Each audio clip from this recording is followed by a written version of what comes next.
और यही गीता जी अध्याय नंबर 3 के मंत्र 14-15 में स्पष्ट हुआ है कि ब्रह्म की उत्पत्ति परम अक्षर ब्रह्म से हुई है, और वही परम अक्षर ब्रह्म सब यज्ञों में प्रतिष्ठित है, वही इष्ट रूप में पूज्य है। फिर गीता जी अध्याय नंबर 18 के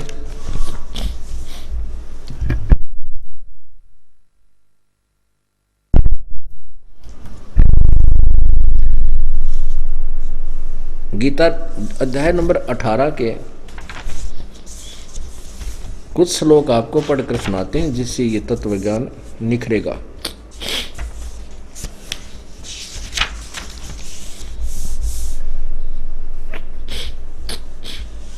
ये देखिएगा, अध्याय नंबर 18 गीता ज्ञानदाता कह रहा है 62 अध्याय नंबर श्लोक नंबर 62 में, हे भारत, तू सब प्रकार से उस परमेश्वर की शरण में जा, उस परमात्मा की कृपा से ही तू परम शांति को और सनातन परम धाम को प्राप्त होगा। ठीक हो गया। 18वां अध्याय के लास्ट अंतिम श्लोक चल रहे हैं। 18वां अध्याय अंतिम अध्याय है और उसके अंतिम श्लोक चल रहे हैं, अंतिम ज्ञान चल रहा है, वार्ता का अंत होने जा रहा है। अब गीता ज्ञानदाता कहता है कि मैंने तेरे को गीता ज्ञान पूर्ण रूप से समझा दिया। यदि मेरी शरण में रहना है तो तूने, तेरी भी जन्म मृत्यु होगी, मेरी भी होगी, आगे सदा होती रहेगी, और पहले भी हम तुम जन्मते मरते रहे, जैसा कि गीता अध्याय नंबर 2 के श्लोक नंबर 12 में स्पष्ट किया है।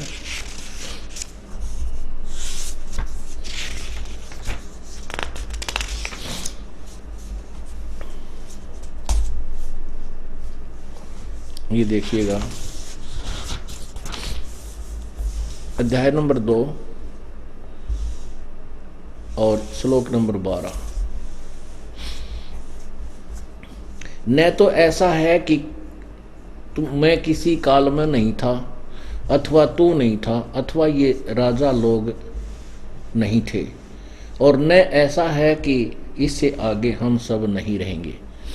क्या सिद्ध कर दिया कि मैं और तू और ये सभी सामने सैनिक खड़े, ये पहले भी जन्म में थे, वर्तमान में भी हैं और आगे भी रहेंगे। ये ना सोच के हम पहले ना थे, वर्तमान में ही हैं, आगे ना होंगे हम, तेरी मेरी जन्म मृत्यु सदा होती रहेगी। फिर गीता अध्याय नंबर 4 के श्लोक नंबर 5 में और 9 में स्पष्ट किया है।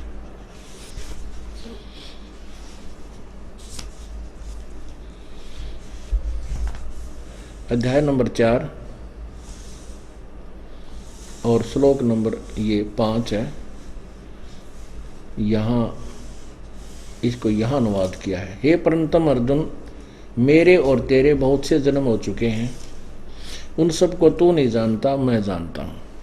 इसे सिद्ध है कि गीता ज्ञान दाता का भी जन्म मृत्यु होता है, क्योंकि अर्जुन नहीं जानता। क्यों नहीं जानता? क्योंकि अर्जुन ये सब उसी से उत्पन्न हुए हैं। आगे देख लो, अध्याय नंबर 9 में कहा है ना, अध्याय नंबर 4 के श्लोक नंबर 9 में कहा है, हे अर्जुन, मेरे जन्म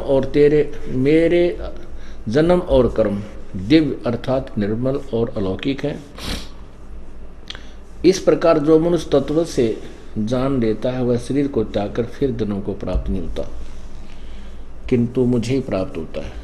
ये इनका अनुवाद थोड़ा सा उल्ट कर किया हुआ है। फिर भी हमने ये निष्कर्ष लेना है कि इसमें ये कह रहा है कि मेरा जन्म तो होता है, लेकिन मेरा जन्म और कर्म दिव्य हैं। आगे देखना, 10वें अध्याय के श्लोक नंबर 2 में कहा है कि मेरे जन्म को, मेरी उत्पत्ति को ये न तो ऋषि लोग जानते न देवता जानते।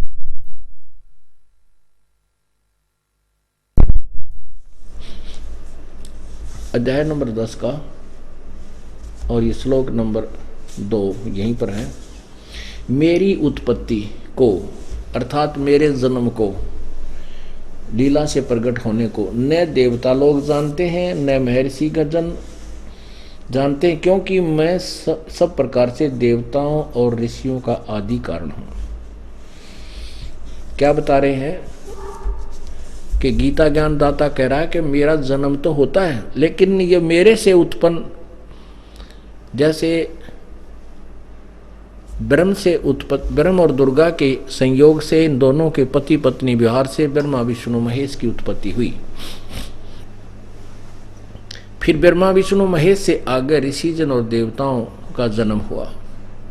तो ये क्या बताता है कि मेरे जन्म को न तो ऋषि लोग जानते, न देवता जानते, ब्रह्मा विष्णु महेश भी नहीं जानते, क्योंकि ये सब मेरे से उत्पन्न हुए हैं। पुण्यात्माओं, बिल्कुल सत्य है कि पिताजी की उत्पत्ति को बच्चे संतान नहीं बता सकती, दादाजी बता सकते हैं। तो दादाजी कौन है?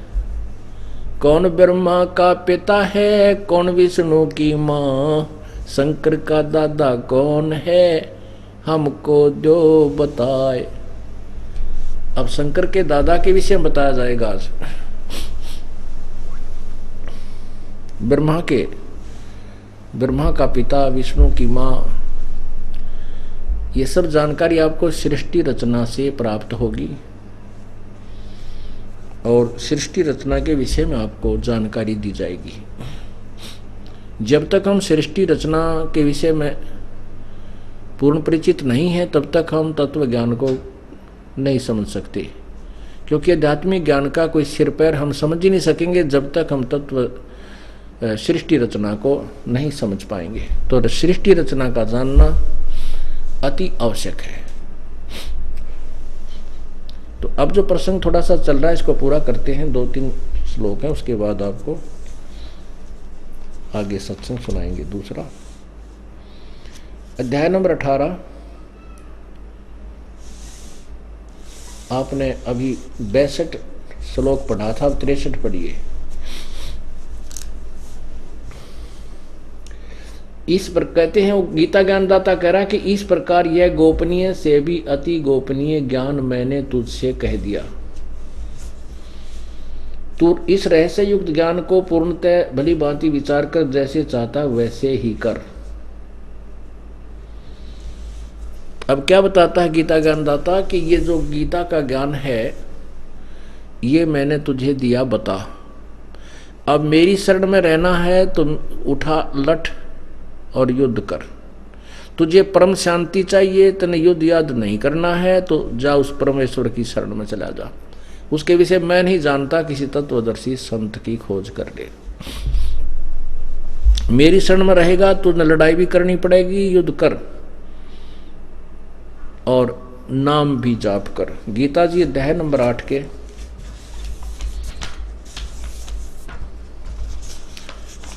जैसे आपने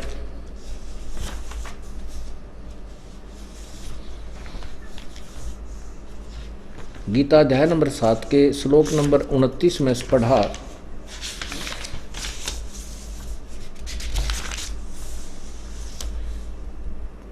देखिएगा अध्याय नंबर 7 श्लोक नंबर 29। जरा मरण मोक्षाय माम आश्रित्य तंति ये 29वां अध्याय है। ते ब्रह्म तत्विदु कृष्णम अध्यात्म कर्म च अखिलम। ये तत्व ब्रह्म देखना, तत्व ब्रह्म, ब्रह्म तत्व। इसका अनुवाद है जो मेरे शरण और होकर जरा और मरण से छूटने के लिए यत्न करते हैं वे तत्व ब्रह्म। ये तत्व वो ब्रह्म, वे तत्व ब्रह्म यानी उस ब्रह्म को, उस परमात्मा को, पूर्ण अध्यात्म को तथा संपूर्ण कर्मों को जानते हैं। यह देखिए 8वें अध्याय में अर्जुन ने प्रश्न किया प्रथम ही मंत्र में कि हे कृष्ण, क्योंकि वो कृष्ण समझता था इसको, काल को, क्योंकि श्री कृष्ण में वो काल बोल रहा था, ऊपर से बॉडी श्री कृष्ण की दिखाई देती थी, इसलिए अर्जुन कृष्ण कह रहा था। क्या पूछा एक हे पुरुषोत्तम, वह ब्रह्म क्या है? वह ब्रह्म क्या है? वो तत्व ब्रह्म कौन है? ये तत्व ब्रह्म जो आपने बोला 7वें अध्याय के 29वें श्लोक में, इसका तीसरे मंत्र में उत्तर दिया। क्या बताया? वो परम अक्षर ब्रह्म है। अब आगे चलिए, अब 5वें मंत्र से प्रारंभ करते हैं इसको समझने के लिए। गीता ज्ञानदाता कह रहा है कि जो पुरुष अंत काल में भी मुझको ही श्रवण करता हुआ शरीर को त्याग कर जाता है वह मेरे साक्षात रूप को प्राप्त होता है, उसमें संशय नहीं है। आगे देखो,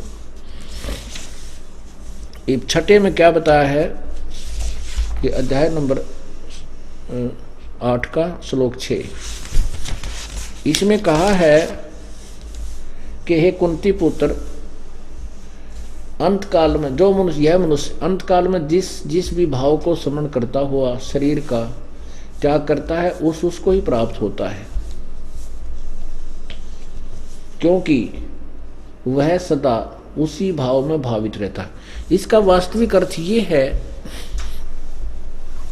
कि जो साधक जिस भी इष्ट का उपासक है और वो अंत समय तक, अंतिम श्वास तक उसकी साधना करता हुआ शरीर त्याग जाता है तो उसी को प्राप्त होता है। ब्रह्म का साधक ब्रह्म को प्राप्त होता है, पूर्ण ब्रह्म का साधक पूर्ण ब्रह्म को प्राप्त होता है। ये नियम है, ऐसा नियम बताया है। इसलिए 7वें अध्याय में कहा, 8वें अध्याय के 7वें श्लोक में कहा है कि सब प्रकार से, इसलिए अर्जुन सब समय में निरंतर मेरा स्मरण कर और युद्ध भी कर, मुझ में अर्पण किए हुए मन बुद्धि युक्त होकर तू निसंदेह मुझको ही प्राप्त होगा। अब यहां तक गीता ज्ञान दाता ने 8वें अध्याय के 3रे मंत्र में बता दिया वो परम अक्षर ब्रह्म है जो पूजा के योग्य है, और जिसको तत्व ज्ञान पता प्राप्त हो गया और उसको सभी आध्यात्मिक कर्म का ज्ञान हो गया और उस तत्व ब्रह्म के विषय में वो परिचित हो गया, वो फिर कभी इस यहाँ की कोई वस्तु की इच्छा नहीं करता, वो केवल जन्म मरण से छूटने का प्रयत्न ही करता है। अब कहता है कि 8वें अध्याय के 5वें श्लोक में कहा है कि तू मेरा स्मरण कर, तू अंत काल में मुझको ही स्मरण करता हुआ शरीर को त्याग कर जाता है। जो पुरुष अंत काल में मुझ में ही स्मरण करता हुआ त्याग कर जाता है वह मेरे साक्षात रूप को प्राप्त होता है। वैसे तो ये किसी के सामने आता नहीं, इसका अर्थ गलत किया उन्होंने। भावम, ये देखिए 8वें अध्याय का ये 5वें मंत्र में कहा है कि जो पुरुष अंत काल में भी मुझको ही स्मरण करता हुआ शरीर को त्याग कर जाता है वह ये स मत भावम, इसका अर्थ है मेरे भाव में भावित रहता है, और ये साक्षात नहीं इसका अर्थ बनता, वह मद भावम, मेरे ऊपर ही भावुक बना रहता है।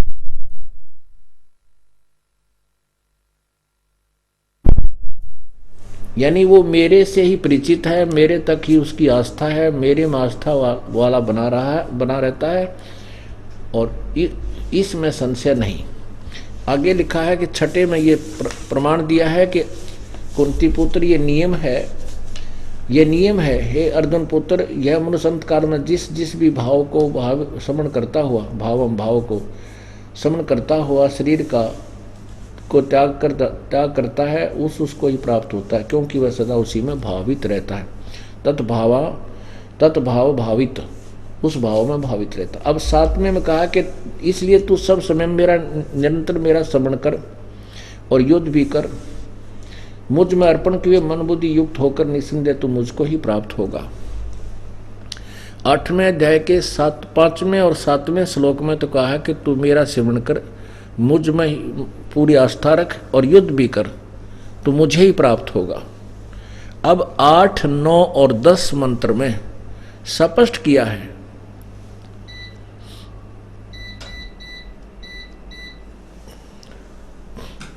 कि वो परमात्मा जो परम अक्षर ब्रह्म जिसके बारे में 8वें अध्याय के 3रे श्लोक में कहा है, उस परमात्मा की भक्ति जो करता है अंत समय में प्राणों को त्याग कर जाता है तो उसी को प्राप्त होता है।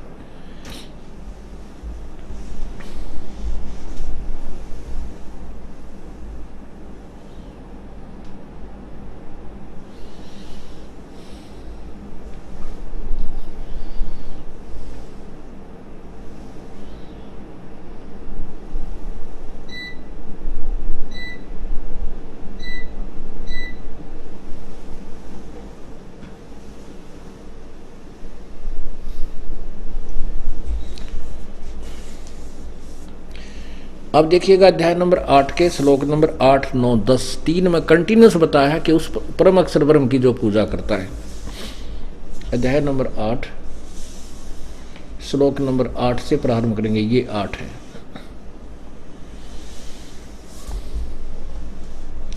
हे पार्थ, यह नियम है कि परमेश्वर के अध्यान अभ्यास रूप योग से युक्त ध्यान के अभ्यास रूप योग से युक्त दूसरी ओर न जाने वाले चित्त से निरंतर चिंतन करता हुआ मनुष्य परम प्रकाश रूप दिव्य पुरुष को अर्थात परमेश्वर को ही प्राप्त होता। अब आ गया स्पष्ट। गीता ज्ञान दाता कह रहा है कि ये नियम है कि अंत समय में जो परमेश्वर के ध्यान रूपी अभ्यास में युक्त होता है, इसमें ध्यान कोई अर्थ नहीं है, अभ्यास लिखा है। अभ्यास हम बताते हैं, नाम उठत नाम बैठत नाम सोत जागबे नाम खाते नाम पीते नाम सेती लागबे। ये अभ्यास जो करते हैं, सिमरन का जो अभ्यास करते हैं श्वास उश्वास का, उससे उसी परमात्मा की प्राप्ति होती है। वास्तविक इसका अर्थ ये है। फिर देखिए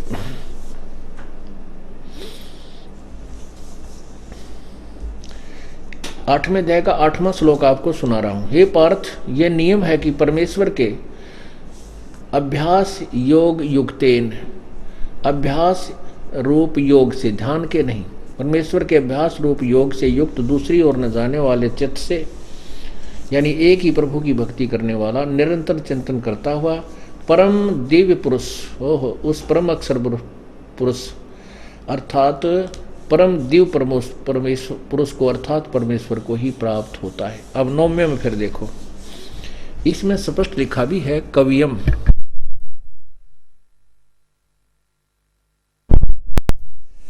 अब ये कवियम शब्द जो है ये कबीर देव की तरफ है, कबीर देव। अब देखो जैसे ये यजुर्वेद है, ये यजुर्वेद है, इस यजुर्वेद को संधि छेद कर दें, यहाँ यजु अलग कर दें और 2 बिंदी लगा दें या रे लगा के उसके हलंत लगा दें और वेद, और कहीं पर इस यजुर्वेद की महिमा चल रही हो और यजुम लिखा जाए, यजुम, तो भी इसी यजुर्वेद की ही महिमा होगी और वहाँ लिखना होगा यजुर्वेद को जिसने पढ़ा है, यजुम, जहाँ यजुम लिखा होगा वो सेंटेंस के आधार पर निर्भर करता है। तो ऐसे ही यहाँ कवियम शब्द उस परमात्मा की तरफ संकेत है पूर्ण रूप से, लेकिन हम यहाँ इतना दृढ़ता से नहीं कह सकते क्योंकि अब हम इसी के अनुसार चलेंगे जैसा टीका इन्होंने किया है। हम इस कबीर शब्द को सिद्ध करने के लिए, कबीर परमात्मा का नाम है, ये अलग से हमने एक बहुत बड़ा निर्णायक ज्ञान दिया है, वो भी बताएंगे। अब 8वां अध्याय का 8वां श्लोक पढ़ लिया, 9वां और 10वां और देखो। 9वां,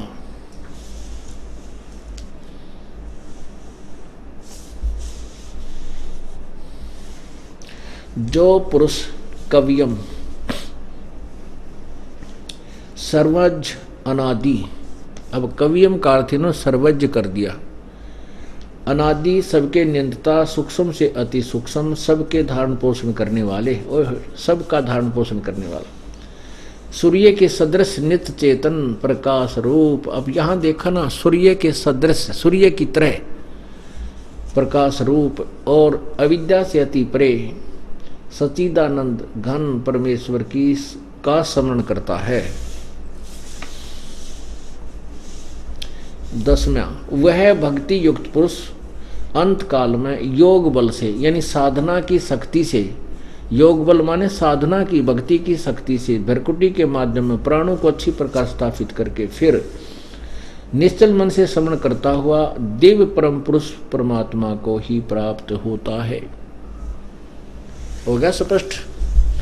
गीता ज्ञान दाता कह रहा है कि मेरी भक्ति करनी है तो 8वें के 5 और 7वें 2 में लिखा सिर्फ, और उस परमात्मा के विषय जो परम अक्षर ब्रह्म है उस पूर्ण परमात्मा के विषय में 3 श्लोकों में कंटिन्यूस लिखा है कि मेरी साधना करने वाला मुझे प्राप्त होता है, ये नियम है कि उसकी साधना करने वाला उसको प्राप्त होता है। अपने विषय में बताया है 8वें अध्याय के 13वें श्लोक में, 8वें अध्याय के 13वें श्लोक में कहा है कि मेरा नाम तो केवल एक ओम जाप है मुझे पाने का। ये देखिएगा अध्याय नंबर 8 श्लोक 13, ये 13 का या हिंदी है। ओम इति एकाक्षरम ब्रह्म व्यवहारन माम अनुशमरन ये प्रयाति तजंदेहम स याति परमाम गतिम। ये क्या कहता है कि माम ब्रह्म, मुझ ब्रह्म का केवल ओम यह एक अक्षर का है, एक अक्षर है। ओम इति एक अक्षर है, व्यवहारन मन उच्चारण करके, अनुसमरण मन श्रवण करने का। और यह प्रयाति तजम देहम, जो अंतिम श्वास तक, मरते शरीर त्यागने तक जो इसकी साधना करता है, वह स याति परमाम गति, वह परम गति को प्राप्त होता है। यानी मुझे प्राप्त, मेरा ओम नाम है, और जो इसकी साधना करता है शरीर त्याग कर जाता है अंत समय में, तो वो परम गति को प्राप्त होता है। तो यहाँ तो बता दिया अपने विषय में, मेरा ओम मंत्र है, नथिंग एल्स, केवल एक ओम मंत्र है, और कोई मंत्र जाप करने का है ही नहीं जो मोक्षदायक, मोक्ष में सहयोग है। ये सहयोगी है ओम मंत्र, पूर्ण मंत्र नहीं है। ये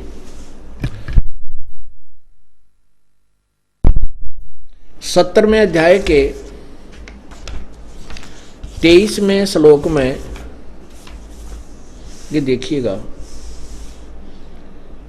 17वें अध्याय के 23वें श्लोक में गीता ज्ञान दाता कह रहा है कि ओम तत्सत इति निर्देश ब्रह्मण त्रिविध समर्थः।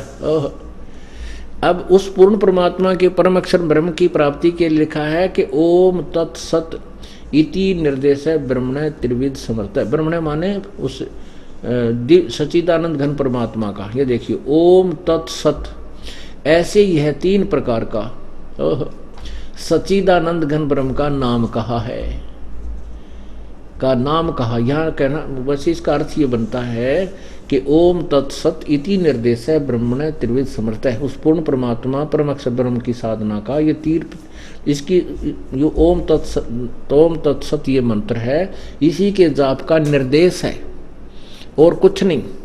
और इसकी 3 विधि से सिमरण होता है, त्रिविधि। अब पुण्यात्माओं जिनको सारनाम प्राप्त है वो तो पुण्यात्मा संकेत को समझ जाएंगे, जिनको सतनाम प्राप्त है वो भी सब कुछ समझ जाएंगे। 3 प्रकार से सिमरण है। एक मंत्र श्वास से बाहर छोड़ा जाता है, दूसरा मंत्र अंदर लिया जाता है, और तीसरा मंत्र का अलग से जाप, वो विधि अलग है। तो वो 3 मंत्र का जाप है, तीनों की अलग से 3 ही विधि से उसका सिमरण होता है,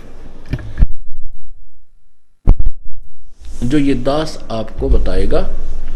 जिनको सारनाम मिलेगा और जिनको सतनाम प्राप्त हो चुका है वो समझ चुके हैं, वो करते भी हैं समझ। अब देखो ओम तत्सत, ओम तत्सत ऐसे ही 3 प्रकार का सच्चिदानंद घन ब्रह्म, यानी गीता ज्ञान दाता से कोई और परमात्मा है, वो देव परमेश्वर वो परम अक्षर ब्रह्म वो है, उसका नाम कहा है। और उसी से सृष्टि आदि काल में ब्राह्मण और वेद तथा यज्ञ आदि रचे गए थे। उस परमात्मा ने ही सबकी रचना की, ये समझिए। अब हो गया स्पष्ट इसमें।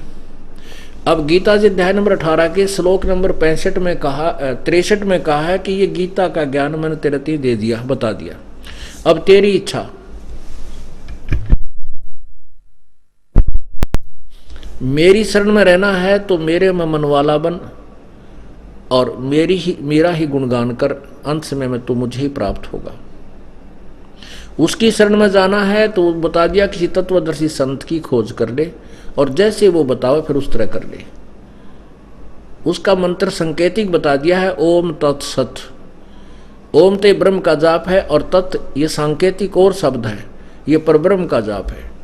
और तीसरा मंत्र जो सत शब्द वो सार शब्द है, वो पूर्ण परमात्मा के पाने का मंत्र है। ये 3 प्रकार का मंत्र है और 3 प्रकार से ही परमात्मा इसी मंत्र से प्रभु प्राप्ति होगी।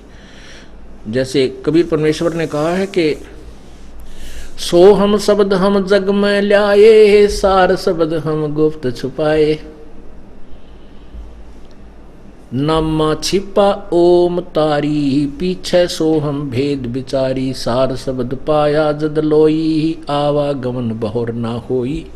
नामदेव जी पहले ओम नाम के जाप को सुप्रीम मंत्र जाप मानकर पढ़ रहे थे, जाप करते थे। परमेश्वर आकर के श्री नामदेव जी को मिले, उनको तत्व ज्ञान से परिचित कराया, फिर उनके समझ में आया को हो ये तो मंत्र अधूरा है, और फिर बताया कि अभी नहीं, अभी भी अधूरा है, क्योंकि सार शब्द भी तुझे प्राप्त होगा। तो सार शब्द पाया जद लोई, आवागमन बहर न होई। यही सब वर्णन हमारे सदग्रंथ बता रहे हैं। जो दास आपको इन सदग्रंथों को पढ़ने से पहले हमारे गुरुदेव ने, हमारे परमेश्वर जी ने हमें ये तत्व ज्ञान और ये तत्व सार मंत्र, सार शब्द और सतनाम पहले ही दे रखा था, हम पहले ही जाप कर। अब तो ये आप जी को समझाने के लिए सदग्रंथों को जब छाना, तो ये भी जो के तुम बता रहे हैं, और आप जी को समझाने के लिए, आपका दृढ़ निश्चय कराने के लिए कि हम जो साधना देते वो सत्य है, उसके लिए सारे ये सत्संग रूपी इतने लंबे लंबे प्रवचन किए जाते हैं। यदि ये ज्ञान इतना ना उलझा रखा होता तो सीधा मंत्र दे देता, आप जाप कर लेते, कोई संशय नहीं थी और मोक्ष होता, गारंटीड होता। लेकिन ये ज्ञान कति उलझा रखा है, मंत्र सब उलट, विधि सब उल्टी, शास्त्र विरुद्ध हमें प्राप्त है। इसलिए हम सत्य ज्ञान को देख करके एक बार तो फड़क जाते हैं, फिर धीरे धीरे सेट होते हैं, क्योंकि प्रमाण सेट करके छोड़ते हैं। और जो प्रमाण देखकर भी नहीं मानता वो इंसान भक्ति योग्य नहीं है। अब आइएगा हम उसी 18 के 63 में देखिए, अध्याय नंबर 18 का श्लोक 63 क्या कहता है कि इस प्रकार ये गोपनीय से भी अति गोपनीय ज्ञान मैंने तुझे कह दिया। इस रहस्य युक्त ज्ञान को पूर्णतः भली भांति विचार कर जैसे चाहता वैसे ही कर। अब क्या कहता है कि ज्ञान मैंने तुझे दिया, बता, तेरी समझ में आवा, मेरी शरण में रहना है तो वह सोच ले, मेरी शरण में रहेगा तो युद्ध भी कर और अपना सिमरण भी कर, और जन्म मृत्यु तेरी और मेरी सदा बनी रहेगी, पूर्ण मोक्ष नहीं है। यदि तूने पूर्ण मोक्ष चाहिए तो उस परमात्मा की शरण में जा, उसके लिए तत्वदर्शी संत की खोज कर। ये तो एक गुप्त ज्ञान मैंने तुझे दे दिया। अब इसके बाद 64 में फिर कहता है कि एक और रहस्य में ज्ञान बताता हूं, तेरे को बताता हूं, क्योंकि तू मेरा प्रिय मित्र है, कि वो परमात्मा है ना जिसके बारे में अध्याय नंबर 18 के 62 में कहा कि उस परमेश्वर की शरण, सर्वभाव से उस परमेश्वर की शरण में जा, उसकी कृपा से तू परम शांति और शाश्वत स्थान यानी सत्यलोक को प्राप्त होगा। वो मेरा भी पूज्य देव है, वो मेरा इष्ट देव है, वो परमात्मा मेरा भी इष्ट देव है। ये एक गुप्त और बता दूं तेरे थे। अब देखो, एक तो बता दिया 63 में गोपनीय ज्ञान, कि गीता का गोपनीय ज्ञान मैंने तुझे बता दिया, गुप्त। 18वें अध्याय का 63वां, इस प्रकार गोपनीय से भी अति गोपनीय ज्ञान मैंने तुझसे कह दिया, यो गीता ज्ञान। और इस रहस्य युक्त ज्ञान को पूर्णतः भलीभांति विचार कर जैसा चाहता वैसे कर। अब 64 में फिर कहा है, सर्वे गुह्यतम, सबसे गुप्त, भूय शृणु में परमं वचः, इष्ट असी में दृढ़म इति तत्वक्सामि ते हितम। इसका अर्थ ये है कि एक और गुप्त, सबसे गुप्त रहस्य में वचन मेरे और तुझे पुनः कहता हूं, वो सुन कि इष्ट में असी दृढ़म इति। यह परमात्मा जो 18वें अध्याय के 62 में मैंने कहा है, ये कि सर्वभाव से उस परमेश्वर की शरण में जा, उस परमात्मा की कृपा से तू परम शांति और सनातन परम धाम को प्राप्त होगा। शाश्वतम स्थानम, सनातन माने सदा रहने वाला, धाम माने लोक या सतलोक, सच्चा लोक, कभी नष्ट न होने वाला सतलोक को प्राप्त होगा। अब क्या कहता है 64वें अध्याय में, 18वें अध्याय के 64वें श्लोक में, कि सर्वपूर्ण गोपनीयों से भी गोपनीय मेरे रहस्य में वचन को तू फिर सुन। मेरा अति से प्रिय, इष्ट माने इन्होंने प्रिय कर दिया, इससे यह परम हित कारक वचन मैं तुझसे कहूंगा। अब इसका अर्थ देखो इन्होंने कितना गोल कर दिया। सीधा सा अर्थ है कि सर्वगुह्यतम का अर्थ इनका संपूर्ण गोपनीयों से भी अति गोपनीय। जो मैंने तेरे को 63 में गोपनीय कहा है, युद्ध गीता की ज्ञान के विषय में बताया है, वो गुप्त ज्ञान है। और उससे सबसे गुप्त ज्ञान और एक वचन और बताता हूं कि इष्ट में असी, इष्ट माने पूज्य देव, मे माने मेरा, असी माने है, इति माने यह, दृढ़ माने पक्कम पक्का, नो डाउट। और यह तत्वक्षामि ते हितम, यह मैं तेरे हित में कहता हूं।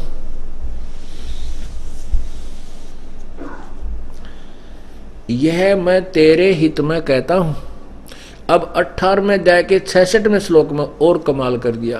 कहता है सर्वधर्मान परिता, मेरी शरण में रहना है तो अब 65 में कहा, देखो 18वें अध्याय के 65 में क्या कहा है कि मुझ में मन वाला हो मेरा भक्त बन, मेरा पूजन करने वाला हो मुझको प्रणाम कर, नमस्कार हो। ऐसा करने से मुझे ही प्राप्त होगा। तुझसे सत प्रतिज्ञा करता हूँ क्योंकि तू मेरा अति से प्रिय, अत्यंत प्रिय है। यहाँ प्रिय माने प्रिय, ठीक लिखा है, ऐसी माने है। अब क्या बताता है कि मैं तुझे निर्णायक ज्ञान दे चुका हूँ। यदि वो परमात्मा मेरा भी पूज्य देव है, क्योंकि 15वें अध्याय के 4थे श्लोक में कहा है कि मैं भी उसी की शरण में हूँ। और यहाँ भी यही कहता कि इष्ट असी में इति दृढ़म, यही भगवान मेरा भी पक्का यानी सचमुच पूज्य देव है, मैं तेरे हित में कहता हूँ। अब कहता है कि तुम मेरी शरण में रहना है तो मुझ में मन वाला हो, मेरा भगत बन, और अंत समय में मुझे प्राप्त होगा। और फिर कहता है उसकी शरण में जाना। यहाँ बिल्कुल प्रश्नोत्तरी चल रहे हैं, कति निर्णय कर दिया लास्ट में। 18वें अध्याय के 66वें श्लोक में कहा कि यदि तूने उस परम अक्षर ब्रह्म की शरण में जाना है उस तो सर्वधर्मान प्रीतज माम एकम शरणम व्रज, सभी धार्मिक क्रियाएं जो मेरे सतर की हैं, ओम नाम का जाप और ये 5 यज्ञ, ये हम ब्रह्म को दे जाएंगे, इस काल को दे देंगे। फिर ये हमें यहाँ से ऋण मुक्त कर देगा। हम क्या गलती करते रहे, ऋषि बनकर के हमने ओम नाम का जाप किया और कुछ कठिन तप किया, हठ योग जो काल द्वारा भ्रमित, उस हठ योग से तो हमें तप से तो राज्य प्राप्त हुआ, फिर हम नरक में चले गए। और ओम नाम के जाप से और ये 5 यज्ञ करने से हम महास्वर्ग में चले गए, ब्रह्मलोक में। वहाँ भी अपने पुनों को अक्षीण करके और वापिस आकर के 84 लाख योनियों में यहीं चक्कर काटते रहे, क्योंकि हमारे ऊपर पाप शेष रह जाते थे और पुण्य हम वहाँ क्षीण कर देते, पाप को नरक में भोगाते, और उसके बाद भी कुछ पाप हमारे रह जाते जो 84 लाख योनियों में ही भटकने से पूर्ण होते हैं। ऐसा विधान है। अब हम क्या करेंगे, इस ओम नाम के जाप की, जो हम सतनाम में एक ओम नाम भी देते हैं, ओम नाम के जाप की और 5 यज्ञ जो आपसे करवाई जाती हैं, ये हम काल को दे देंगे, हम इसका प्रतिफल नहीं मांगेंगे। और जो दूसरा मंत्र है सतनाम में, उसकी कमाई हमें परब्रह्म के लोक से पार करेगी, क्योंकि 7 संग ब्रह्मांडों के से पार जाना है, वो अपने वहाँ से हमें रास्ता देगा। और तीसरा जो सार शब्द है, वो सार नाम है, वो सार नाम हमें सतलोक प्राप्ति भंवर गुफा में पहुंचा देगा, बर्फ गुफा से पार कर देगा। इस प्रकार हम सतलोक जा सकेंगे। अब ये भी कहता है कि सर्वधर्मान, सभी धार्मिक क्रियाएं जो मेरे सतर की हों मुझ में छोड़कर उस एकम शरणम व्रज, एकम माने जिसके बराबर दूसरा ना हो, अद्वितीय प्रभु, उसकी शरण में जा। अहम तवा सर्व पापे भा मोक्षामि मां शुच, कहता कि मैं तुझे सब पापों से मुक्त कर दूंगा, तू चिंता मत कर। क्योंकि हम अपने पाप कर्मों से इसके ऋणी बने रहे, पुण्य तो हम स्वर्ग में गलछरे उड़ा दिए, पाप नरक में भोगने पड़े, फिर भी इतने पाप रह जाते हैं कि 84 लाख योनियों में भी काटने पड़ते हैं।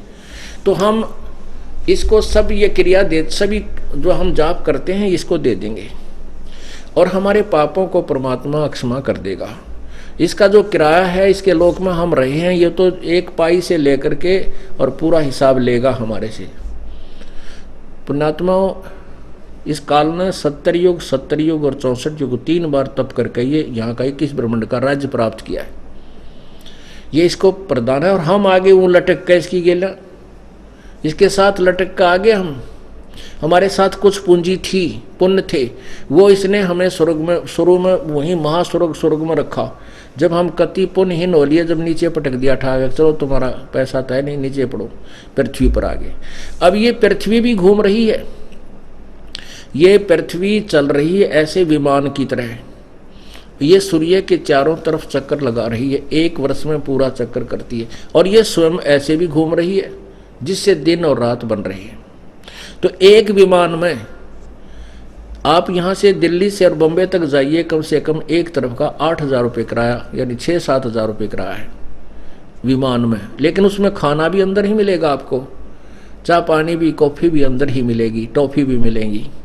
तो कहने का भाव ये है कि वो इतनी दूर की सफ़र में और 5-6 हज़ार रुपये किराया, और हम इसमें दिन रात घूम रहे इसके विमान में। ये तो 1 से लेकर लास्ट तक सारा हिसाब कर लेगा कि मेरा इतना कर्जा बन गया तेरे पे, तो मेरे विमान में सफ़र कर रहा है, निकाल सारे।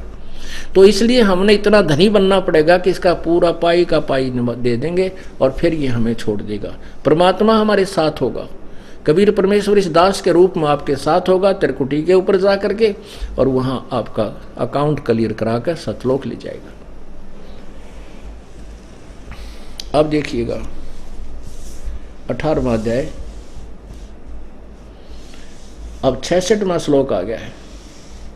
सर्वधर्मान परित्यज्य माम एकम शरणम व्रज, अहम तवा सर्व पापे भय मोक्षामि मा शुच।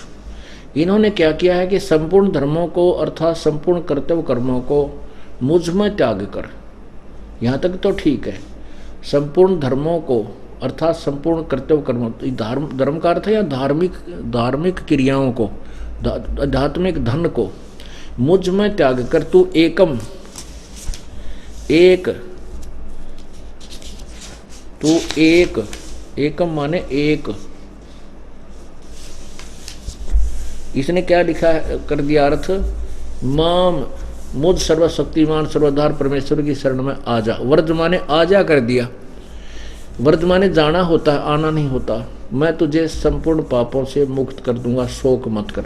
अब ये अनुवाद करता विचलित रहे कि भगवान अपने से अलग किसकी भी शरण में जाने को कह रहा, क्योंकि ये तो श्री कृष्ण जी के ऊपर पूरा जो है ना आधारित थे कि ये सर्वेश्वर है, सब ब्रह्मांडों का रचने वाला यही है।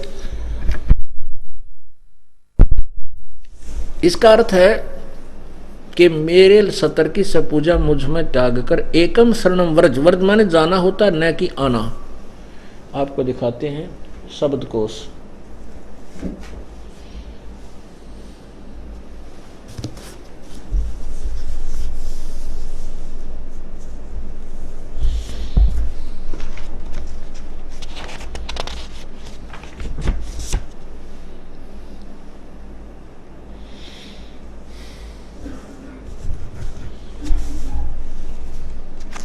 ये संस्कृत शब्दकोश है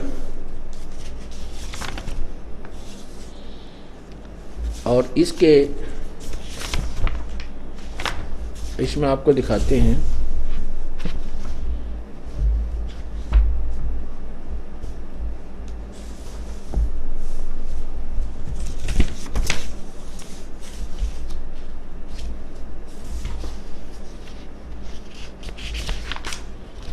ये देखिएगा, वर्ज, वर्ज, वर्ज माने जाना, चलना, प्रगति करना, पहुंचना, दर्शन करना, जाना, चलना, प्रगति करना, चले जाना, विदा होना, सेवा से निवृत्त होना, पीछे हटना आदि आदि, निर्वासित होना, संसारिक वासनाओं को छोड़ दे, यानी त्याग देना। व्रज माने जाना, जाना होता है। इन्होंने व्रज का अर्थ आना किया है, इन्होंने नहीं, सभी ने ऐसे ही किया है। ये देखिएगा, आपको बहुत